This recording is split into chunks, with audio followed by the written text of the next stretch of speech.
One of the things I think people are most scared of is dementia, particularly early onset dementia.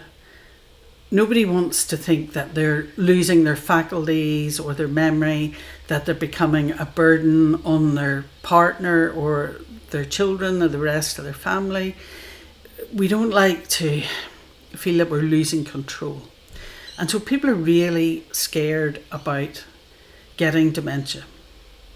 Unfortunately, once you've got it and once that diagnosis has been made, there's really not much you can do about it. I mean, there's a few medications, but there's nothing that makes any significant difference.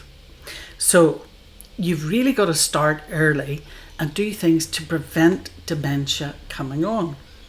Now, not many people are talking about this. They're talking about, once you've got the diagnosis, these are some of the things you can do, brain exercises and change your diet, all that sort of thing. But I'm talking about starting 20 years before that. If you're in your 40s or your 50s, there's lots of things that you can do to prevent dementia coming on. And to, even if you have it in your family and you have maybe a genetic predisposition, there's still loads of things that you can do to delay the onset, to minimize the effects of it, and keep your brain functioning really well up into your old age, 80s, 90s. There's no reason why your brain should fade early if you're doing all the right things.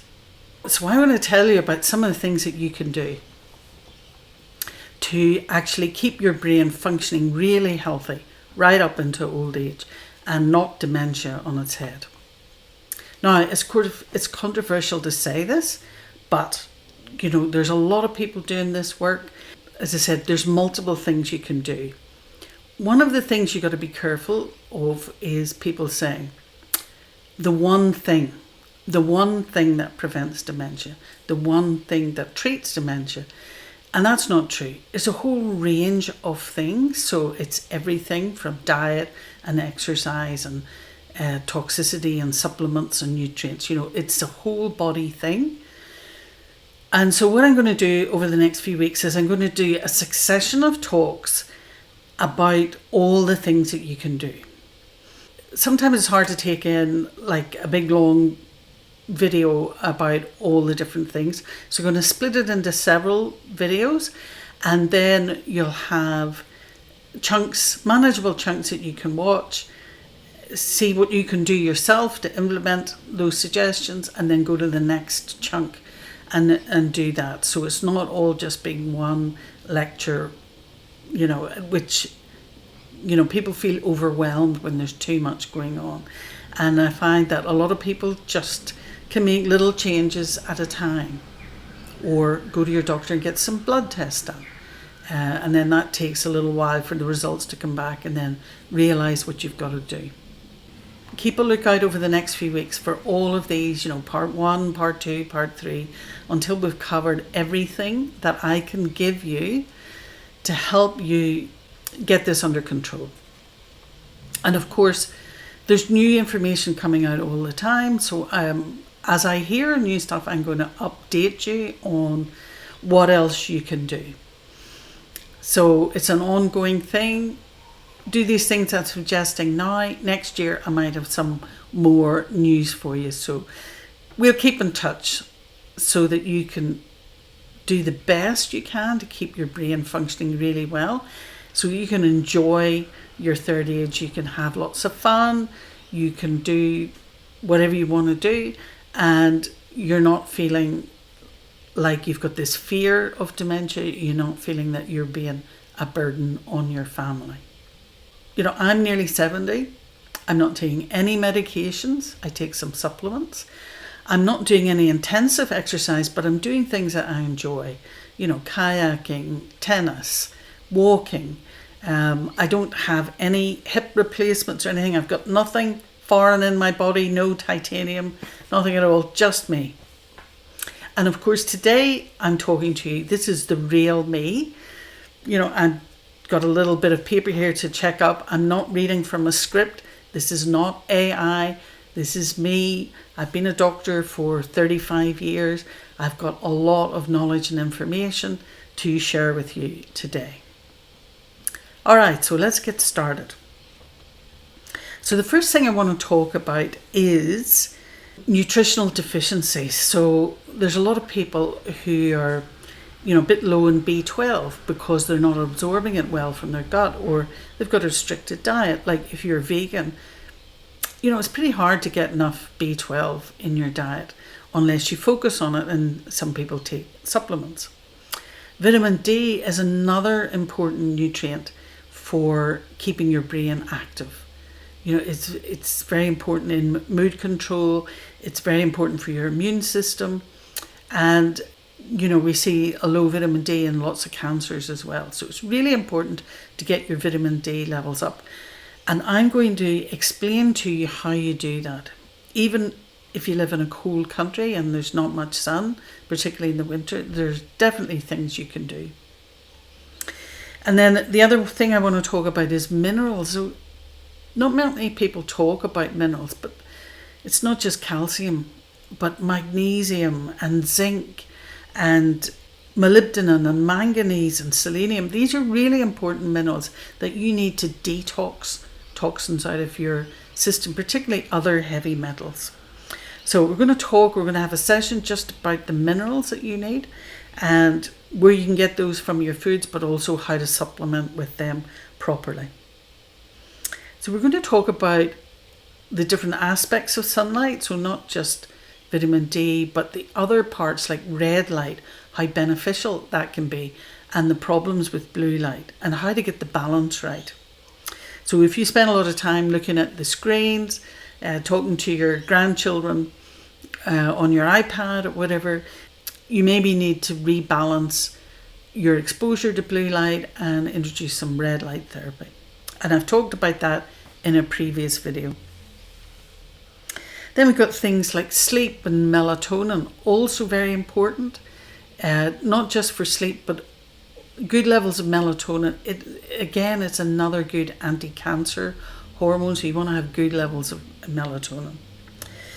Then your other hormones, your sex hormones, testosterone and DHEA and cortisol, all of these hormones, you want them to be working as efficiently as you can. And sexual problems early on can be a warning sign. So if you have trouble with erections, trouble with libido, so men or women or whatever gender, that's a warning sign that maybe the blood flow isn't good, maybe your hormone levels are depleted.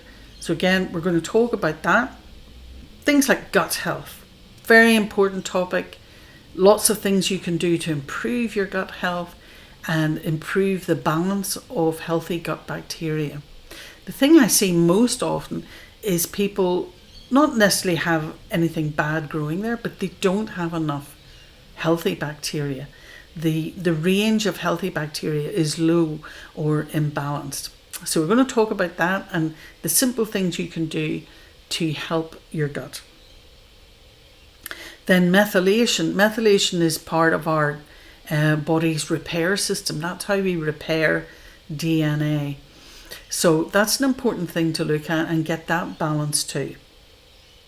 Obesity and too much sugar. I think everybody knows that sugar's bad for you, but then also too much grains. So many people now are becoming gluten intolerant, and I've had a previous video talking about that, and we're going to have more information about that down the line. So grains and gluten can be a problem for your brain, create inflammation, and we know that inflammation is a big problem in the brain and causes loss of memory and brain fog and all sorts of problems with thinking. So we'll also cover things like exercise and smoking and what you can do about that. Good bone health, osteoporosis. There are things that you can do. High blood pressure. So what else have we got? We've talked about inflammation, fatigue. These are all signs that something's not right. If you feel fatigued, you've got poor energy, you just want to lie on the couch all the time, that's an early warning sign again that something's wrong with perhaps your mitochondria, the little battery packs inside your cells that make energy. And there's a lot of things that can impact on them. So we talked about nutritional deficiencies, not having enough of the building blocks to get your mitochondria working and producing energy, not having enough of the building blocks to make your hormones, but then also toxins. And toxicity is a huge problem. So you've got lots of plastics and microplastics we know are in our system. Then we have heavy metals, lots of heavy metals around these days in the water supply. You know, there's a lot of talk now about fluoride, the damage that could be doing to brains. There's a lot of new research coming out about the damage that fluoride does to young brains. So it's not going to be good for old brains either. Okay, and then other organophosphates, so pesticides, fertilizers, you know, traffic pollution. Our bodies are constantly trying to get rid of toxins, and it's a lifelong process. Your liver, your gallbladder involved in detoxification, sweating. There's a whole system in your body of how you get rid of toxins. And when you're younger, it's pretty easy to do that. So you can go out and drink alcohol all night and, you know, get rid of the toxins the next morning. But as you get older, it's a lot harder to get rid of all these toxins. Your detoxification systems can be a bit sluggish.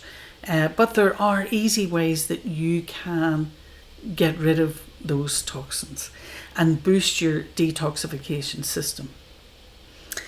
Okay, and then, we talked a little bit about sleep and melatonin, but we also want to talk about serotonin, which is your happy hormone. Most of it's made in the gut. So having a good, healthy tummy can also make you happy. Healthy tummy, happy brain.